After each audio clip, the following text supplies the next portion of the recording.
who you are. I am a servant of Krishna.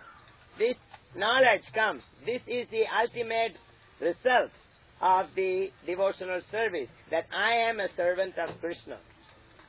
Krishna Bhakti koile sarva karma krita hoy. Everything is done if one becomes a devotee of Krishna.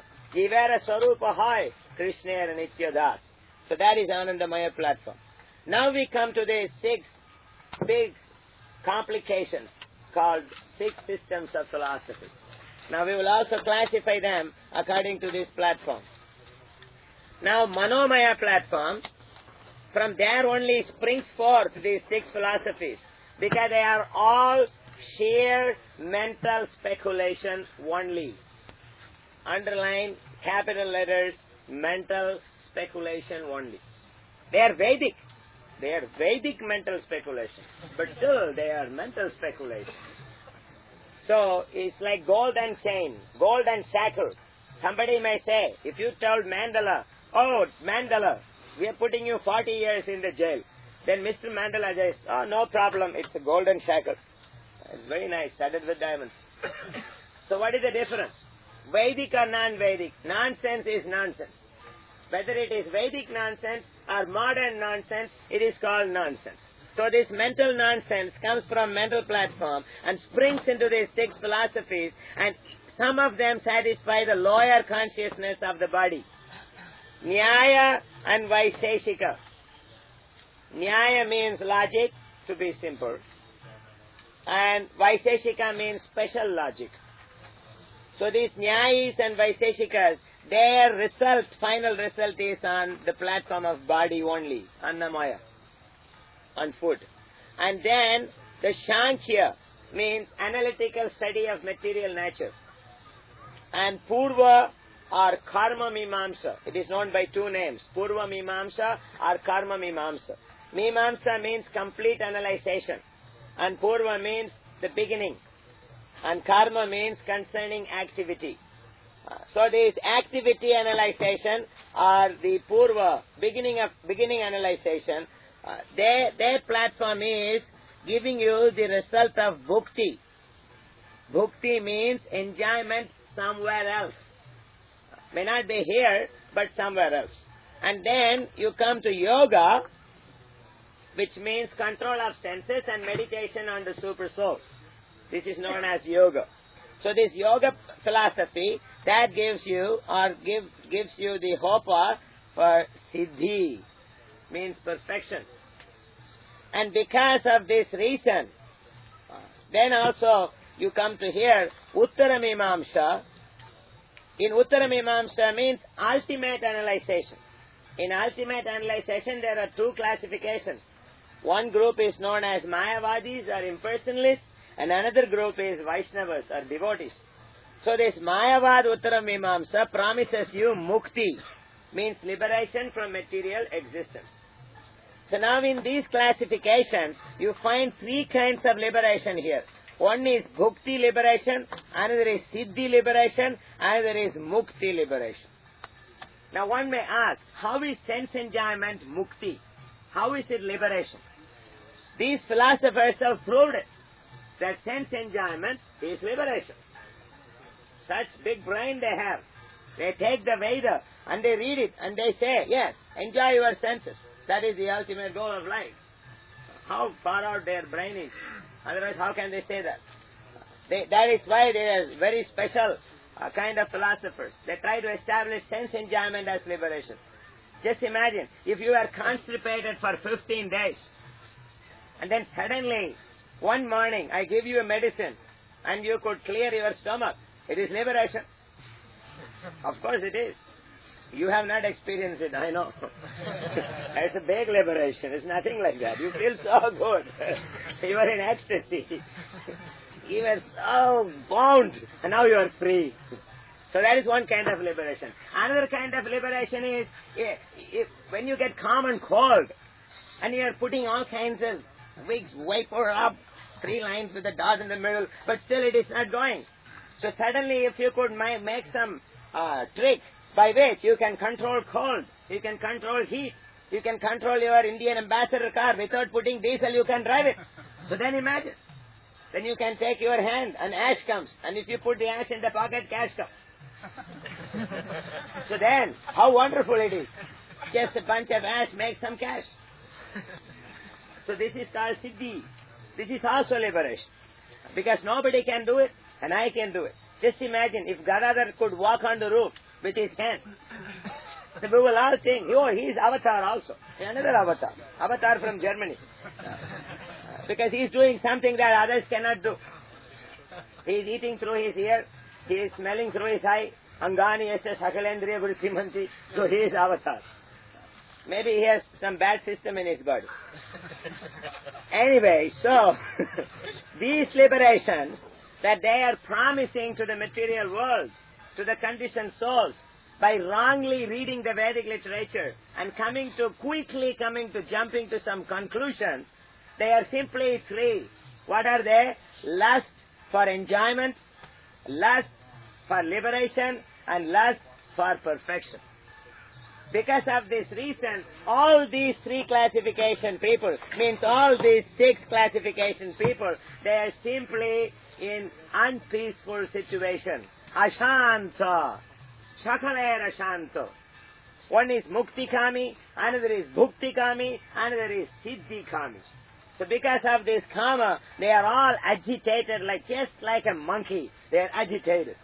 If you see in Govardhan Parikrama, you see these monkeys so agitated, one time hanging here, one time hanging there, one time the tail up, another time head up.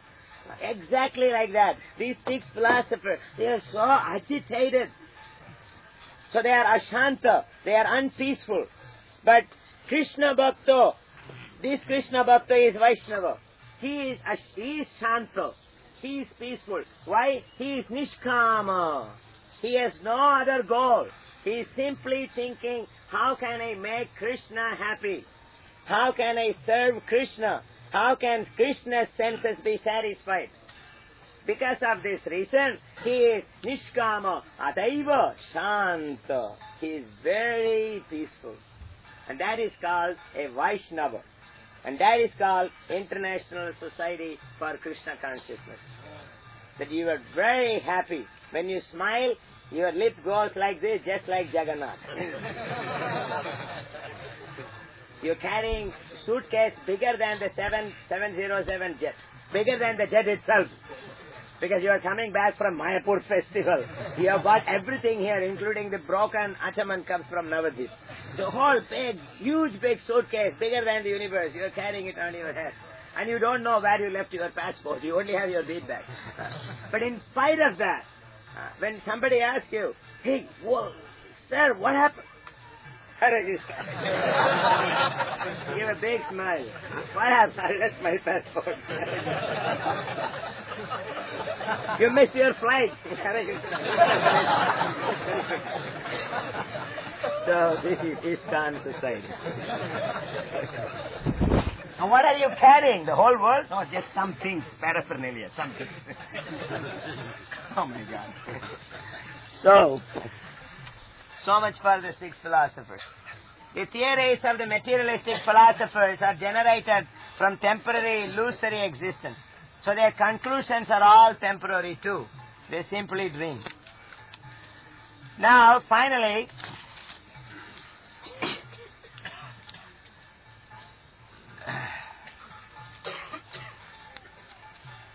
as far as we are concerned, who are these we?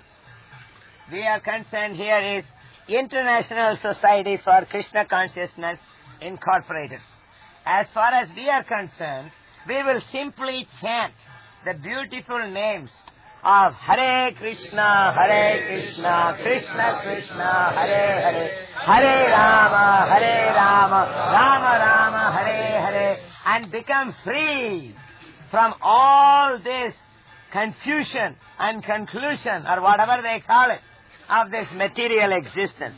This whole thing up till here is just material existence in different names and different forms. Dry stool and wet stool. That's all. So we just will give this up and we'll simply chant Hare Krishna, Krishna Krishna, Hare Hare, Hare Rama, Rama Rama, Hare Hare, and become completely free Not only from the material existence, from the philosophies which are the production of this material existence. We'll become totally free. Western philosophy, Eastern philosophy, Southern philosophy, Northern philosophy, Vedic philosophy. We want to become free of all these things. We simply want to see 4 books in front of us. Only 4 books. What are they? Bhagavad Gita as it is, number 1. Number 2, on the side of that book, Nectar of Devotion. On top of that book, Srimad Bhagavatam. And on top of that book, Sri Chaitanya Charitamrita. We don't want to see anything else. We only want to see these 4 books. And whatever is necessary in Vedic, non-Vedic, semi-Vedic, neo-Vedic, demi-Vedic, everything is in these 4 books.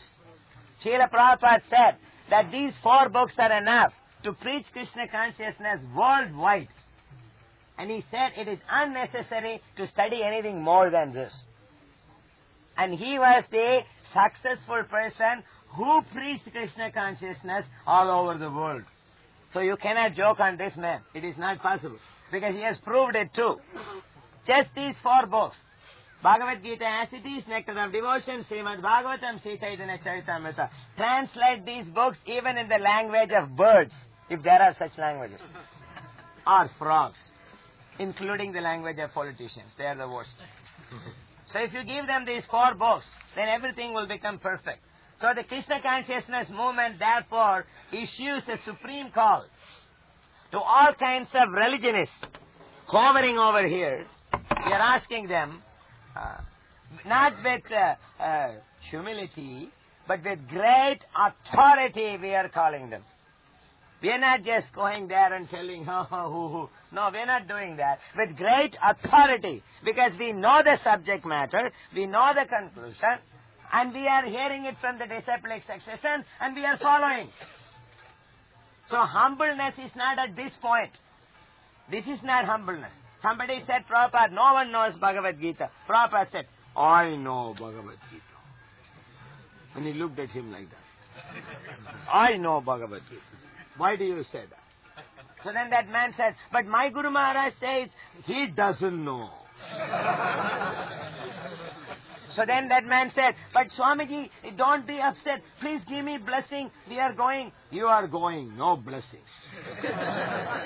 So this is ISKCON society. This is Srila Prabhupada's mode of preaching. So we are giving a supreme call to all kinds of religionists, asking them with great authority to join this movement. They should join Krishna consciousness movement. Why? Why shouldn't they join Krishna consciousness movement? Why shouldn't they? So you should go out and preach to these people, these so-called scholars who are simply goats. You should go there and preach to them. And you should establish the Bhagavad Dharma philosophy and convince them that you should join ISKCON society. Not that wherever you are, whatever you do, No. You should join. You should save up and put a shikha on your back of your head, and you should wear dhoti and kurta, and you should chant Hare Krishna, Krishna Krishna, Hare Hare, Hare Ram, Ram Ram, Hare Hare. You should join. Otherwise, you should explain to us, now what are you doing with your life? And if we prove you are simply a Gardabha, you are simply a donkey, then give up this dhobi cloth from your backside and you just take on to Krishna consciousness and join ISKCON society, by which one can learn how to love Krishna that surpass all formulas and formalities. There are so many formulas. These are all formulas. Eating, sleeping, mating, defending, dharma, artha, kama, moksha. And these are the formalities. Nyaya, Vaiseshika, Sankhya, Purva Mimamsa, Karma Mimamsa, his Bap ka Bap Mimamsa, grandfather Mimamsa. But whatever Mimamsa it is, they're simply formality. That's all. So give up these formalities, and then what you should do, and surpass all these formulas and formalities, and take the real injunction of religion. The purpose of religion is to develop the dormant love for Krishna. If one sticks to these formalities, or these so-called principles, so-called philosophies, so-called religions, so-called communities and groups, if simply sticks to that, he is no better than a chained animal. If an animal is chained, he cannot move forward. So simply people are chained with this idea, I am Christian, I am Islamic, I am Hindu, I am Russian, I am Indian, I am Chinese, I am communist, I am capitalist, I am Rajneesh, I am Voinish. So many different ish. They're going on like this. But actually, they are just chained animals. So we should cut that chain by preaching the glories of the holy name and by simply giving them the holy name and a nice plate of halava, that these chains will break and these animals will try to run away. Then you catch them and shave their heads and put tilak on their face and leave them alone. Now they will do the rest of the job. They will catch the next animal, do the same thing. That's what I did, that's what you did. Anyway, we are all doing it. So, when they shaved us, we got shaved. Then we get somebody, we shave him. In this way, we all become barbers. Prestigious barbers. Unless we shaved everyone on this planet, we won't stop. We want to shave everyone, put tilak on their forehead, tie neck bead on their neck, and give them a big plate of sweet. Halava, gulab jamun, ISKCON atom bomb. So this is the goal of the real six philosophies. So, later sometime I would paste here some sheets of paper which will give you a reference number of the verses from Bhagavad Gita, Srimad Bhagavatam and Sri Chaitanya Charitamrita, from where I took all this information. This is not my self-realization nor my mental speculation. These are exact quotes. So I will give you the number of the verses and you can have them. You have your books and you can study them very nicely. And today I am stopping here. I haven't taken more time. It's 6 o'clock. So if anyone has any questions, otherwise whoever wants to proceed to the Arati should go now. And you should understand that if you have understood the purpose of life, you do not need six philosophies. So any of you who have understood it, don't come tomorrow. This is my third announcement.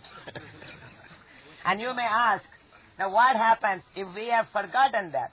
We don't want to have six philosophies, but we still want to come to hear you because you are also speaking Bhagavatam at least in between every 20 minutes. So then you are welcome. You can come. And we will pack all the six philosophy and throw it on the rafter and we will speak Krishna conscious stories, Ramayana, Mahabharata. I am not feeling very happy speaking this sixth philosophy. This is the underlying current. But I would speak it if it is necessary. Question? Yes. Can you exactly explain what you meant by kosha? Kosha means covering.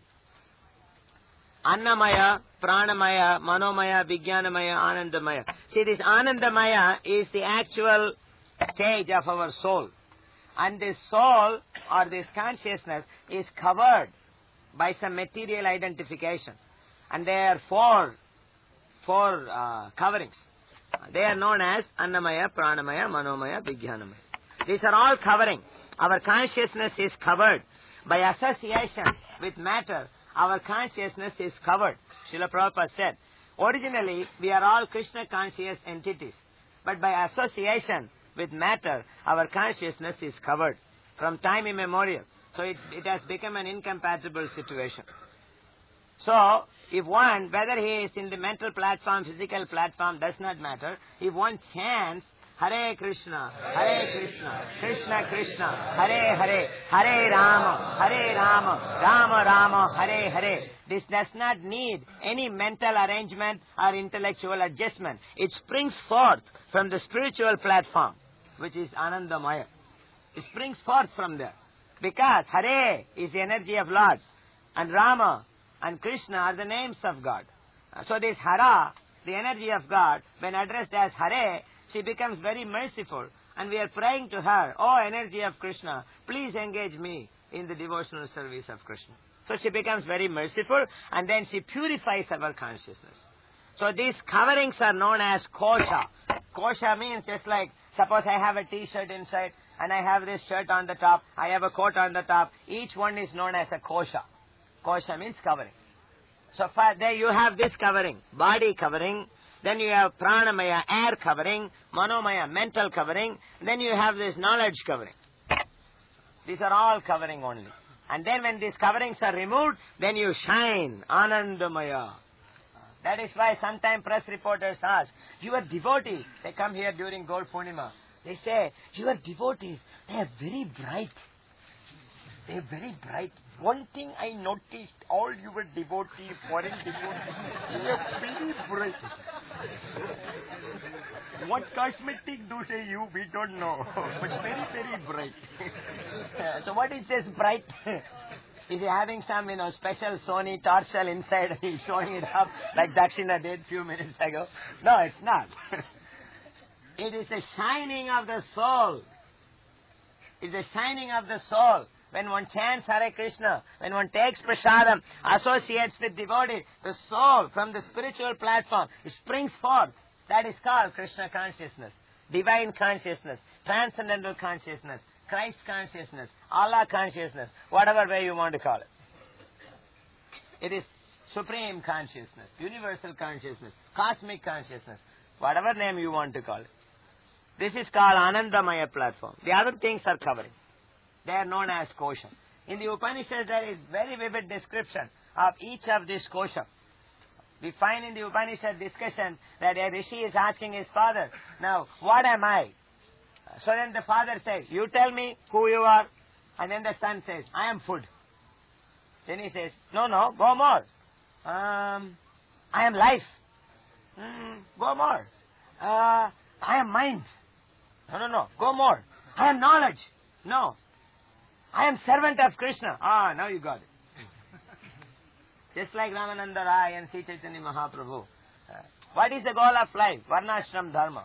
Aur kaho Rai, eitu bahya. This is external. Go more.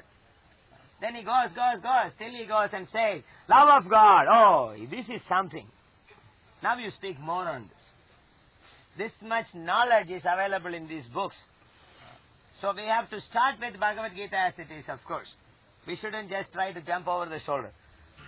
Basic philosophy is Bhagavad Gita. That means alphabet. A, B, C, D. If you don't know A, B, C, D, you cannot write poetry. You may write poetry, but we can't read it. And we won't understand it either. So, first A, B, C, D. That means Bhagavad Gita as it is. And then Srimad Bhagavat Puran. And then while studying this on the side for your practice is nectar of devotion. And then ultimately, when you are bubbling with Krishna consciousness, Sri Chaitanya Charitamrita. In this way, Prabhupada has given us books for the 10,000 years to come. For 10,000 years, we don't have to study anything. We simply have to study these 4 books. Then all the koshas will be clear. And then we will be catching these so-called religionists and philosophers and will be shaving them up with a golden knife and putting tilak. And everyone will be chanting, Hare Krishna, Krishna Krishna, Hare Hare, Hare Ram, Ram Ram, Hare Hare. There will be no more birth, no more death, no more old age, and no more disease. This is called Vaikuntha. Vidata Kuntha Vaikuntha. All planet will be drowned in my books. Just we are all mental anyway. So let's have a vision. In that vision, you see a planet, and it's just going like this. And suddenly the books are coming from somewhere. And the books all over the planet, and the planet is just drowning in those books. And anywhere it is a little dry, it is filled with a big gulab jamun. To make it wet. If somebody is still so dry, even after getting hit by Bhagavad Gita 15 times and 16 editions, but still he's still dry, you just fix him up with a gulab jamun. Then he is finished. Jai Ho. Srila Prabhupada ki. Alright, everyone go for Arati. And if anyone has questions, you can hang back.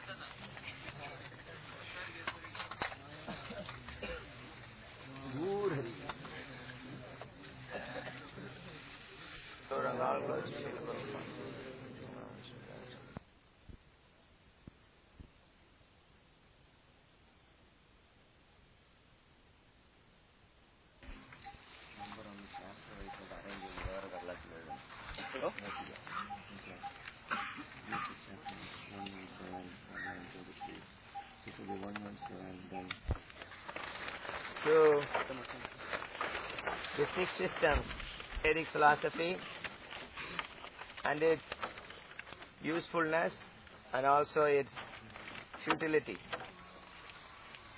So, from those who have come today, I understand that I was unsuccessful yesterday in convincing you that we do not need to study the six systems of philosophy. So since I had been proved a big failure yesterday, I'm going to try that again today. Today we will go through one of the six systems, and I would try to convince you that this is not meant for us. But still, if I am not able to convince you, tomorrow you will come. And again, tomorrow I will try with the second system. And I'm going to try all the six systems. And by the end of this seminar, if I could convince one person, he simply has to chant Hare Krishna, Krishna Krishna, Hare Hare, Hare Ram, Ram Ram, Hare Hare. Then our seminar will be successful. So today we will discuss Nyaya. Like we heard yesterday, there are the six systems. They are known as Nyaya, Vaiseshika, Yoga, Sankhya, Purva Mimamsa, which is also known as Karma Mimamsa, and the final one is Uttara Mimamsa. This Uttara Mimamsa has got two factions. One is Mayavadi Uttara Mimamsa, and another is the Vaishnava Uttara Mimamsa. So sometime in the purports of Srila Prabhupada, we find two ways of classifying these six philosophies. One way is Nyaya is one, Vaiseshika, Yoga, Sankhya, Purva Mimamsa, and then Uttara Mimamsa. This is one way it is classified. Another way, sometimes you find that Nyaya and Vaiseshika are clubbed together. Nyaya Vaiseshika, that is one. And then Sankhya, there is Yoga, there is Karma Mimamsa, and then Mayavadis, led by Ashtavakra and others. This way you find in the purpose. These are just two ways of seeing. Uttara means final, and Mimamsa means complete analyzation. So, just to go back into yesterday's discussion for those who were not present, just to give a conclusion, that the Vedas, they have Samhita, they have Brahmana, they have Aranyaka and Upanishad. These are four sections. And in the Upanishad part of the Vedas are the philosophies and different vidyas, different processes for self-realization, known as vidya. So, from the Upanishads, the Vedic scholars, as we described yesterday, those who do not simply accept the authority of the disciplic succession, they tried to investigate scientifically by using their mind, mental speculation. They wanted to find out different processes for somehow or other to solve the problems of the world. And this resulted in these six systems of philosophy. So these are based on Upanishad. They are Vedic, they support the Veda, they are against those who are non-Vedic, they defeat Buddhism and Jainism. These are some of the good points. The bad points, they are mental speculators. Their ultimate result is Bhukti, Mukti, and Siddhi. Mukti means miserable Mukti, the miserable knowledge of eternity. And the other knowledge is the blissful knowledge of eternity. So these six systems, they are based on the Upanishads. And to explain the Upanishads, Srila Vyasadeva wrote Brahma Sutras, which are known as Vyasa Sutras, Vedanta Sutras. So these sutras, they defeat these systems of philosophy and explain in the terms of Sambandha, Abhidaya and Prayojan, the ultimate philosophy of the Upanishads. So this is known as Uttara Mimamsa. And Sripada Shankaracharya for carrying out some special instruction by the Lord, he wrote his commentary on the Brahma Sutras, which are known as Shankara Bhashya, Sharirika Bhashya. And in this commentary, he also defeats these systems of philosophy, but he establishes a Vedic atheism, Vedic Gnostic philosophy, formlessness, of Maya, known as Mayavad.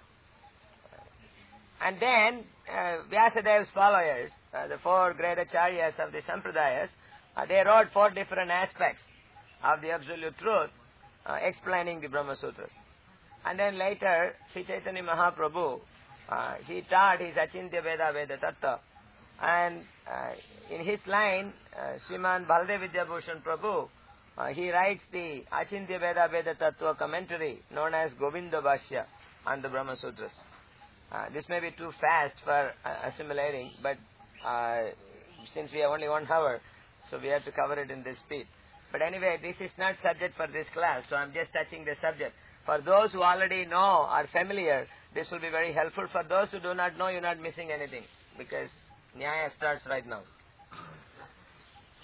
Nyaya is meant for those who are on mental platform, and we are all on mental platform, who will relish it.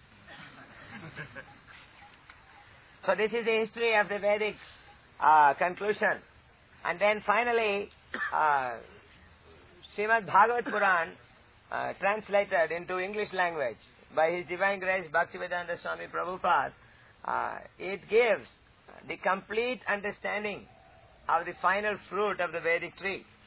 Because the same Vyasadeva who wrote the Brahma Sutras, he wrote Srimad Bhagavatam as a natural commentary of the Vedanta Sutra. So, since Srimad Bhagavatam is a natural commentary, and Sri Krishna himself came again in Dwapara Yuga, and he spoke the essence of the Upanishad in the form of Srimad Bhagavad Gita. So, Srila Prabhupada gives us Bhagavad Gita as it is, which is the essence of the Upanishads. He gives us Srimad Bhagavatam, which is the natural commentary on the Brahma Sutras.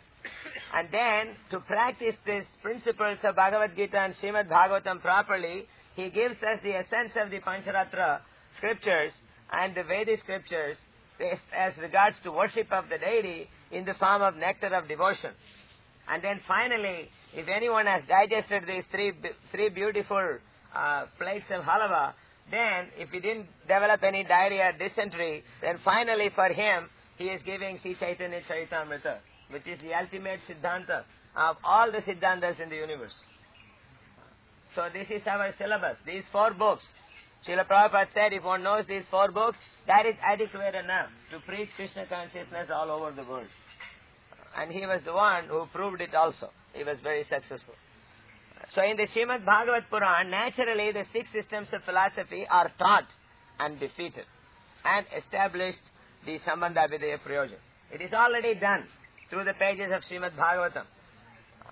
Then one may say that, well, but Prabhu, we have finished Bhagavad Gita, we finished Bhagavatam. I also finished Chaitanya Charitamrita 3 times. I'm just waiting if the BBD will come out with another publication now. So then I say, jump in the lake. Then I give up my gentleman language. Then I say, put some mustard oil on your head and stand upside down, your brain will work. Because Bhagavad Gita as it is, you can never finish. And Srimad Bhagavat Puran, you can never finish. And what to speak about Sri Chaitanya Charitamrita? This is just imagination. This is another mental speculation. I have finished Gita, I have finished Bhagavatam, finished Chaitanya Charitamrita. This is just bogus. So please once again read Bhagavad Gita as it is, cover to cover. Srimad Bhagavatam, cover to cover. And systematically study Krishna consciousness. Since we won't do, so we are teaching here something which we shouldn't teach. The 6 systems of philosophy. So this is the introduction yesterday we had. So for those who did not come, I have given you a summary. So these 6 systems, the first one is known as Nyaya. Nyaya means justice. This is the crude meaning of Nyaya. Anyaya means injustice. Nyaya means justice. And also Nyaya means logic. So, Nyaya is one of the systems of learning in the Vedic literature. It is one system. Now when we talk systems of philosophy, that is different from the system that I am talking about. Just like in the language you have grammar, then you have poetry, then you have, say, prose, then they have their set rules. So like that, in the Vedic study, there is logic, there is justice, how to judge things properly. So this is one system which is like a current in the Vedic literature. In Rig, Sama, Yajur, Atharva Vedas, in the 108 Upanishads, in the 6 Shastras, in the Kavyas, in the Puranas, in the Upanishads, we find this. There is a system. This is known as logic. And using these techniques of logic, there is a line of rishis who tried to use that as the process for self-realization. And when they tried to use this logic for self-realization, that system of philosophy was known or stamped as Nyaya system. So when we say that Nyaya is mental speculation, then naturally the Nyaya system of philosophy, which takes Nyaya as a process of self-realization, is only good for dustbin. But the Nyaya system of understanding a thing by logic and argument is not to be thrown in the dustbin. So while Vyasadeva defeated the Nyaya system, naturally he used Nyaya, he used logic to defeat the other philosophy. Not only to defeat the Nyaya philosophy, even to defeat the Buddhists and Jains, Vyasadeva used Nyaya, logic. Logically, he defeated the opponents of Vaishnava Siddhanta. And in the Srimad Bhagavat Puran, naturally, he gave the commentary. So there is a natural defeat of the other philosophies by using logic and argument. So this thing we have to be very clear. These points in this particular seminar, I will only say once. I won't repeat, because this is meant for a little fast speed mind. So if your mind is not that fast, then you should just consult Dakshina Das. I will give you the cassette tape, the modern brain. You can use the other brain, the cassette brain. But the brain has to be fast to understand these things. And if it is not, it is very difficult. But one may say then, why is it this is meant for Brahmins? Vaishnavas, they happily chant Hare Krishna, Krishna Krishna, Hare Hare, Hare Ram, Ram Ram, Hare Hare, and they don't care. They don't have to care. Krishna Bhakti Koile Sarva Karma Krita Hoy. Kaliyuko Dharma, Kaliyuke Dharma Krishna Nama Sankirtan. There is only one Dharma, it is Nama Sankirtan. So if you didn't understand any of these points, nothing to worry, because you are already performing the Yuga Dharma. You are not losing anything. You may say that, why Prabhu, you work so hard, you prepared this, don't worry. I would also chant Hare Krishna, Krishna Krishna, Hare Hare, Hare Ram, Ram Ram, Hare Hare. And for those whose brains are very fast, who wants to talk to such scholars in the world, they will catch it anyway. No repetitions and no questions on technical points. It is waste of time. On general points, we can have questions at the end. So Gautama is one of such rishis who tried to use logic as a process of self-realization. This Gautama is quite famous. If you have heard Ramayana stories, you would have come across when Ramachandra was stepping on a stone and this stone became a woman. This lady, her name was Ahalya. This Ahalya was the wife of Gautama. And in the court of Janaka, you find this great rishi, Sadananda. This Sadananda is the son of Gautama. And also you find in the Mahabharata, Saradvat, who is the son in the line of Gautama, whose son is Sarad son is known as Kripacharya. So these are all the family connections of it. He was known as also Dirgha Tapas. Dirgha Tapas means extremely austere. He was a great tapasvi, great rishi. And he is also known as Akshapada because he would stand and he would look at his feet for hours. Aksha means eye and Pada means feet. He would be looking at his feet. You're already laughing. He was doing it for hours. That is where he got this philosophy from. Looking at his own feet. Akshapada means one who is looking at his pada all the time. Because he was meditating. And he was trying to judge. And he came out with this wonderful work known as Nyaya Sutras. Sutra means in a small form, just 2 lines or a few words, you explain an ocean of philosophy. This is known as sutra. Sutra means small. He uses words which are spotless, which cannot be, you cannot find a mistake in the combination of those words grammatically. Very expertly done. That is known as sutra. Just like we know this sutra, Prabhupada always used to say, Atha Brahma Jigyasa. Atha Brahma Jigyasa. Atha. Now therefore, Brahma Jigyasa. Inquire into Brahman. This is Vyasa Sutra, Brahma Sutra. Just like this, Gautama Rishi, he wrote Nyaya Sutras. This Nyaya Sutras, a sutra means it will be in a very short form, so somebody has to explain it. And these explanations are known as darshan or commentary. So they write commentary on the sutras. Just like Brahma Sutra of Vyasadeva was commented by Vyasadeva naturally by Srimad Bhagavad Puran. Or you have the Govinda Bhashya commentary by Bharata Vidya Bhushan Prabhu. Just like that, Nyaya Sutra was also commented by one great rishi. His name is Vatsyayana.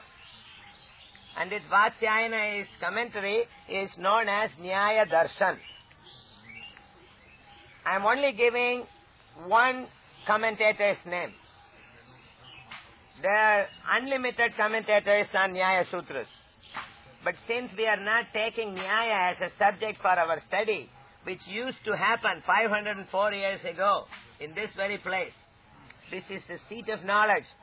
And the Nyaya scholars were in abundance here in Mayapur, Navadvip area.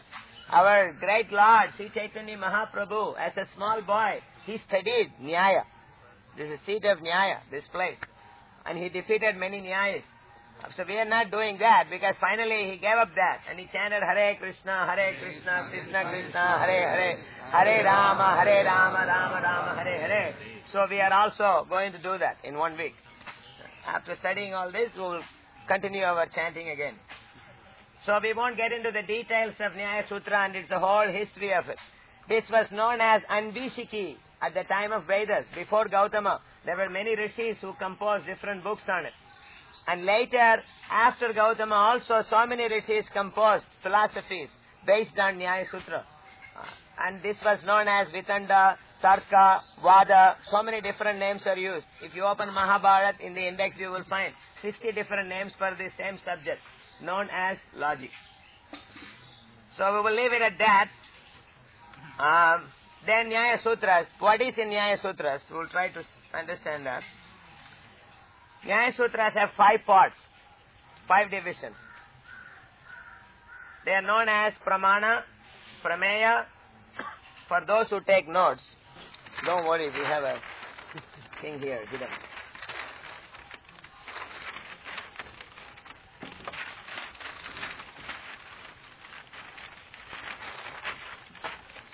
Just fill it up. No problem. So, this point we have already covered. And you find these topics on the top here. Pramana, Prameya, Avayava and Vada. These are 4. One more is there which doesn't have subdivision, so that was not written in there. That's known as Anyamata Pariksha. Now I'll go one by one. Prameya means object of knowledge. And Vada means discussion. Avayava means limbs of discussion or parts of discussion. These are the four. These are the actual subject matter of the Nyaya Sutra. And then you have Anya Mata Pariksha. Anya means other, and Mata means philosophy, and Pariksha means examining or examination or criticism of the other philosophies. So these five subject matters are discussed in the Nyaya Sutra. And in Nyaya philosophy, the main subject matter under this classification is known as Padartha. Written on the top. Padarthas. Pada means word, and Artha means meaning. Meaning of the word. That's all. You don't have to scratch your shikha for this. What does a word mean? That's what is discussed. That's the whole philosophy. The meaning of words. And by knowing the meaning of words, they were trying to get self-realized. So you know how futile it is. By knowing some dictionary, then you get self-realized. This was the idea. So don't keep looking at your feet.